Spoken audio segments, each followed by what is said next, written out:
Welcome back to Silent Screams, the place where we explore true horror stories that you might wish you never heard. I'm not going to sugarcoat this one, it's terrifying. Today, I'm going to take you to one of the darkest places on Earth. A place so sinister that even the bravest souls avoid it. This is the story of my own terrifying ordeal lost in the cursed woods of Aokigahara, Japan's infamous suicide forest. Let me tell you, it's nothing like you imagine.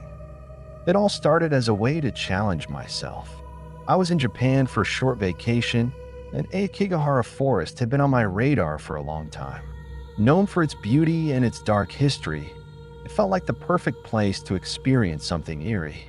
I'd heard all the stories, the ghost sightings, the bodies never found, and the unnatural quiet that blankets the forest. But I wasn't exactly a believer in ghosts or curses. At least, not then.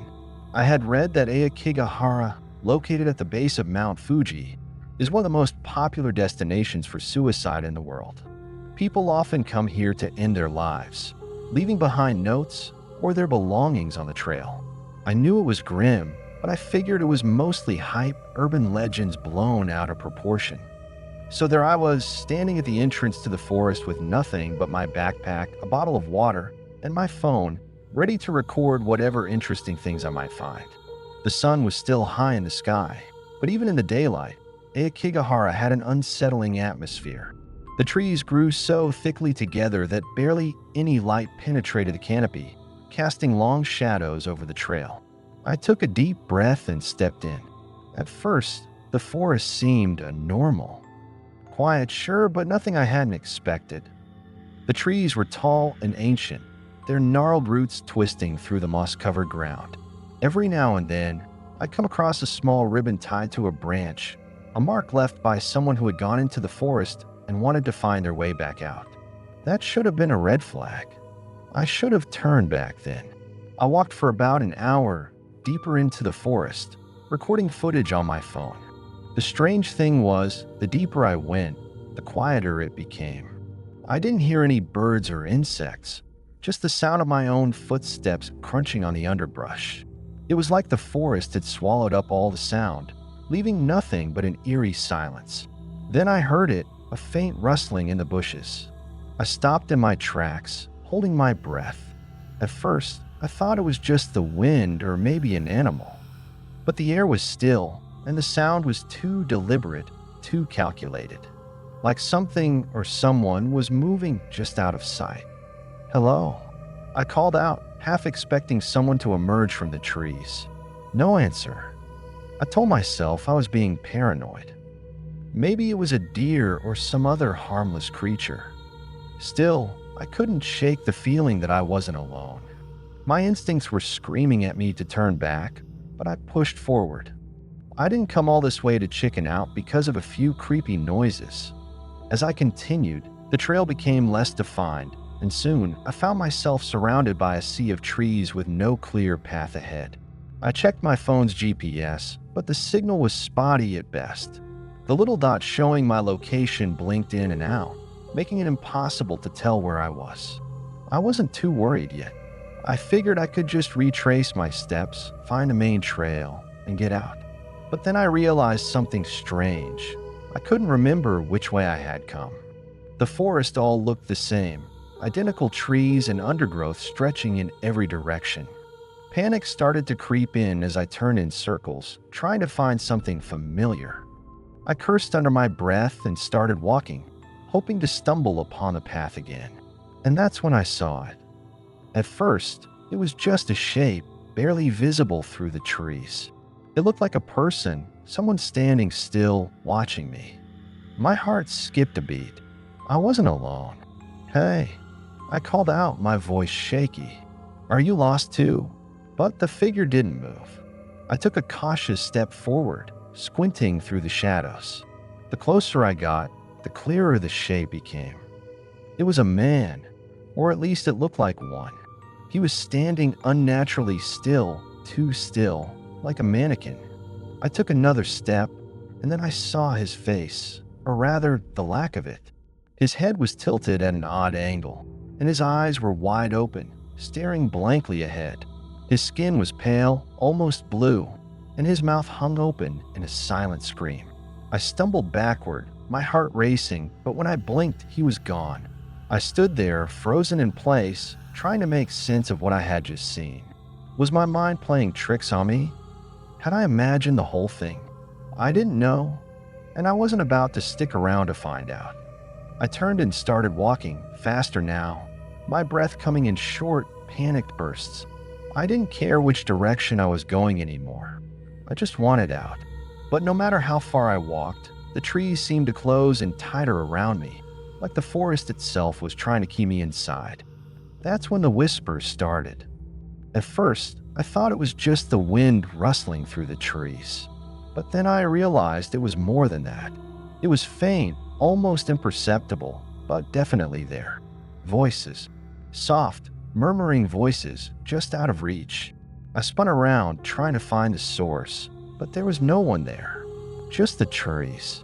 I kept walking faster and faster, the whispers growing louder with each step. They were coming from everywhere and nowhere at the same time, surrounding me, echoing in my head. I couldn't make out what they were saying, but the tone was unmistakable. It was angry, accusatory. I broke into a run, my footsteps pounding on the forest floor as the voices closed in around me. My phone flickered in my hand, the screen glitching and freezing. My breathing was ragged, my heart racing out of control. I needed to get out. But no matter how far I ran, the forest never seemed to end. The trees blurred together, the ground beneath me shifting like it was alive. The whispers turned into full-blown screams, loud and piercing, echoing in my skull. I clapped my hands over my ears, trying to block them out, but it didn't help. The voices were inside me now, clawing at my mind, filling me with a sense of dread so overwhelming I could barely breathe. And then, just as suddenly as it had started, it stopped. The voices, the whispers, the screams, all gone. The forest was quiet again, unnervingly so. I stood there, panting, my heart pounding in my chest, trying to make sense of what had just happened. But the silence wasn't comforting. It felt heavy, oppressive, like something terrible was about to happen. That's when I felt it, a cold breath on the back of my neck. I spun around, but there was nothing there. Just the same endless stretch of trees, the same thick shadows pressing in from all sides. But I wasn't alone. I could feel it now. Something was watching me. I couldn't see it, but I knew it was there, lurking just out of sight, waiting for me to let my guard down. I backed away, my hands shaking, my breath coming in ragged gasps. I didn't know what to do, where to go. I was lost, completely and utterly lost, and whatever was in the forest with me wasn't going to let me leave. I started walking again, slowly this time, my eyes darting around, scanning the trees for any sign of movement. Every snap of a twig, every rustle of leaves sent my heart into overdrive. I kept my phone out, using its dim light to guide me, but the battery was draining fast. I didn't have much time. And then up ahead I saw it. A small clearing, bathed in a sickly, pale light. It looked unnatural, almost like a spotlight had been cast down from the heavens, illuminating the ground in an eerie glow. I approached cautiously, my stomach churning with dread. In the center of the clearing was a rope, a noose to be exact, hanging from a low branch, swaying gently in the breeze. Beneath it was a pile of belongings, shoes, a jacket, a bag, left behind by someone who had come here to die. My blood ran cold. I wanted to turn back, to run as far away from that clearing as I could, but something stopped me. I felt a pull, a sick curiosity drawing me closer. Against my better judgment, I stepped into the clearing. That's when I heard the voice. "You shouldn't be here." It was low, barely a whisper, but clear as day. I froze, my heart hammering in my chest. Slowly, I turned around. Standing at the edge of the clearing, half hidden in the shadows, was a figure. It looked like a person, but there was something off about it. Its movements were jerky, unnatural, like it didn't quite belong in this world. "Leave," the figure whispered. "Before it's too late." I didn't need to be told twice. I turned and bolted, sprint and G through the forest as fast as my legs would carry me. The trees whipped past me, the ground uneven beneath my feet, but I didn't stop. I couldn't stop. The figure's words echoed in my mind, mingling with the voices that had plagued me earlier. I don't know how long I ran. It felt like hours, but eventually I saw a glimmer of light up ahead. The edge of the forest. Safety. I burst through the trees and into the open air, collapsing onto the ground, gasping for breath. I had made it out. But even as I lay there, staring up at the sky, I couldn't shake the feeling that I hadn't truly escaped. The forest still clung to me, its darkness lingering in my mind. I could still hear the whispers, faint but persistent, calling me back. And I knew, deep down, that I wasn't done with Aokigahara. Not yet. As I sit here writing this down, I can't help but feel that the forest isn't finished with me. There are still questions, still things left unexplained. Maybe one day I'll go back, or maybe I'll never leave it behind. Silent screams will return, if I do. The weeks after my escape from Aokigahara were a blur. I couldn't shake the memory of that day, the figure in the shadows, the whispers that seemed to cling to my thoughts. No matter how hard I tried to convince myself that it was all just my imagination, that my mind had played tricks on me, it didn't help. The fear lingered like a sickness I couldn't rid myself of, infecting every part of my life. Ye started having nightmares. Dark, twisted dreams of wandering through the forest, lost and unable to find my way out. Every time, the figure was there, sometimes watching me from the distance, sometimes standing right behind me, close enough that I could feel its breath on the back of my neck. I'd wake up in a cold sweat, my heart pounding, convinced that the forest was calling me back. It wasn't just the nightmares either. Strange things began happening around me, small, inexplicable events that made me question my sanity. I'd find my phone vibrating with unknown calls in the middle of the night, only to hear static on the other end. My lights would flicker for no reason, and my apartment, once a place of comfort, now felt oppressive, like someone or something was always watching. I tried to distract myself by throwing myself into work, keeping my mind occupied with anything that could pull me away from the looming thoughts of the forest. But it didn't work. Everywhere I went, I saw signs of it, dark figures at the corner of my vision, barely their whispers in empty rooms, shadows that shouldn't exist. The worst part was that no one else noticed. It was like the forest had marked me, and I was the only one who could feel it. Eventually, I couldn't take it anymore. I knew I had to go back. Not because I wanted to, but because I didn't have a choice. The forest had followed me, invaded my life, and I needed to understand why. I needed to confront it to figure out what had happened to me, and more importantly, what it wanted. I booked a flight back to Japan a month after my escape, telling myself that this was the only way to get closure. The closer the flight came, the more my anxiety grew, twisting in my gut like a knot that wouldn't untangle. Part of me was terrified that I wouldn't come back this time, that whatever was in the forest would swallow me whole, but another part of me was already resigned to it.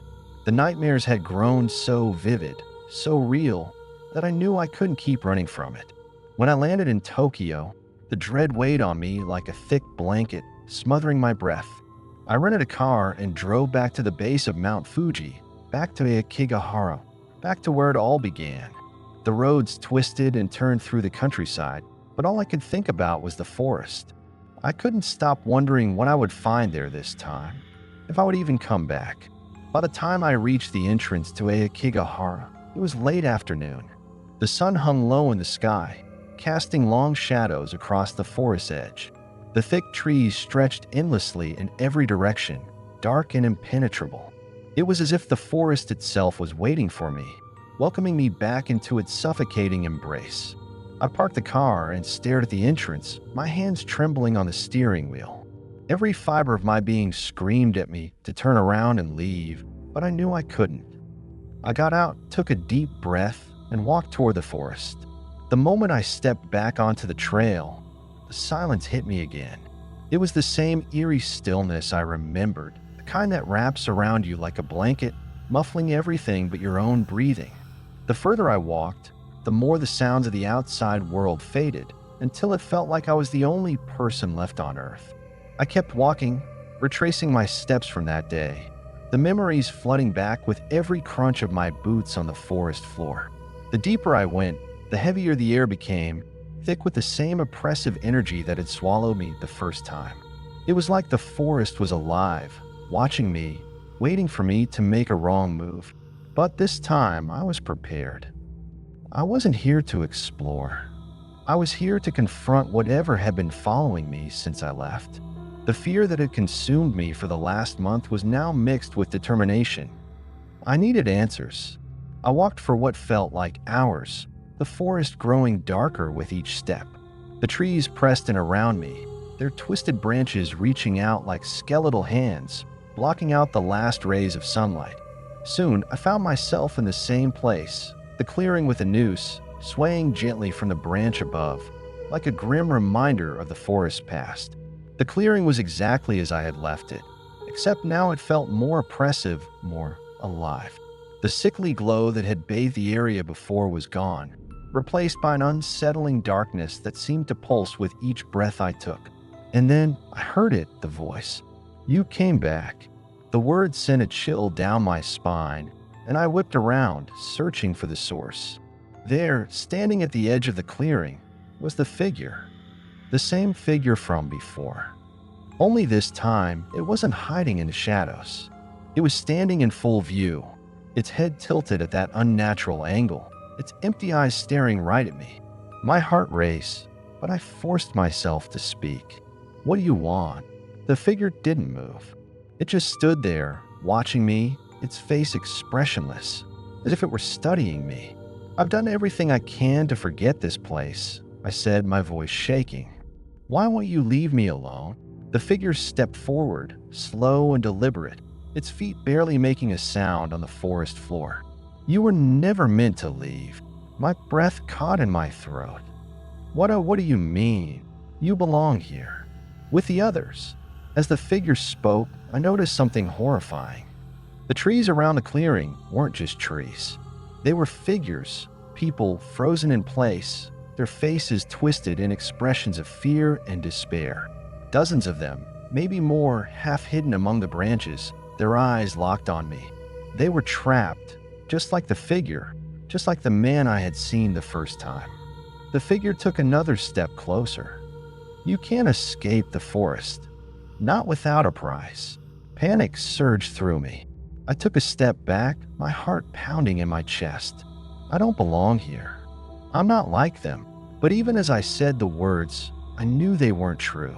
Something inside me had changed after my first encounter with the forest. It had marked me, just like it had marked these others. "You felt it, didn't you?" The figure said, its voice a low whisper. "The forest followed you. It's inside you now. There's no going back." I shook my head, backing away toward the edge of the clearing. "No, I can leave. I can still leave." The figure smiled, a horrible, twisted smile that sent a wave of cold terror through my veins. "Try." With that single word, the clearing erupted into chaos.